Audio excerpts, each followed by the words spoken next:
Trump says he won't fire Mueller as he and Ivanka land in D.C. after promoting their new education plans in Wisconsin, the same day that Jeff Sessions was taken to task by Congress. Donald Trump has no intention of firing Robert Mueller, the special counsel who is overseeing the ongoing Russia probe, reporters were told aboard Air Force One on Monday. The presidential press pool had been sent out to join Trump and daughter Ivanka in a trip to Wisconsin to promote his new education policies, which are intended to encourage young Americans to pursue vocational jobs and labor.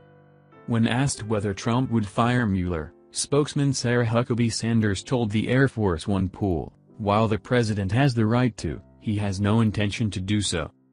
Trump and his daughter were seen beaming from ear to ear as they visited Waukesha County Technical College for the photo op and talked about asking Congress to expand apprenticeships and promote careers that don't need degrees.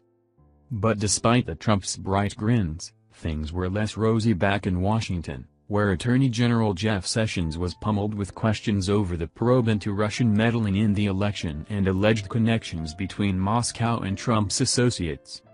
The tour of the Technical College was the beginning of what has been called Workforce Development Week, which puts Ivanka at the head of a White House initiative to meet America's labor needs.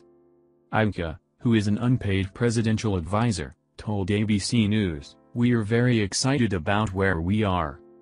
We'll be launching a series of initiatives, call on Congress to pass various reforms expanding apprenticeships, and raise awareness about the fact that there are important and very viable and respectable career paths outside of a traditional four-year college experience that should be considered and should be invested in." Trump is also slated to make a speech about the steps the administration will take to encourage workforce development at the Department of Labor on Wednesday. Meanwhile, Ivanka will lead a roundtable discussion with about 15 CEOs. Back in Washington, however, Sessions faced questions from Congress over the tangled web of rumor, claim and counterclaim surrounding the Russia probe and Trump's associates' alleged involvement with Moscow. Sessions refused several times to answer questions about his private conversations with Donald Trump, but denied that Trump had used executive privilege to silence him. Instead, he said, he wanted to leave Trump with the option to use executive privilege, something he couldn't if Sessions had already told Congress everything. He also called the claims of Russian collusion a detestable lie, false attacks and innuendos, said that he had no private meetings with Russians, nor recalled any conversations with any Russian officials at the Mayflower Hotel.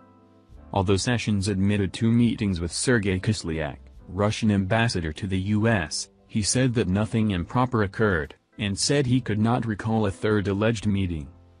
During his testimony, Sessions also said that James Comey was right to be fired for the Hillary Clinton leak, even though he had previously spoken of admiring the former FBI director.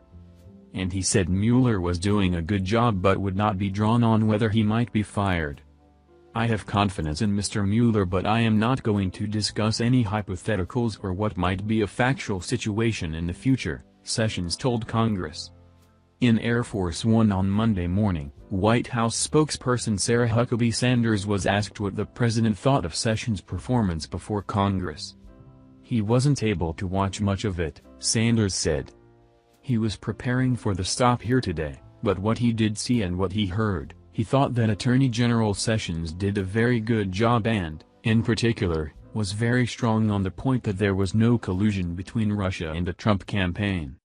Mueller's firing was also discussed with Deputy Attorney General Rod Rosenstein, who said he has full confidence that Mueller is independent. "As long as I'm in this position, he's not going to be fired without good cause," he added.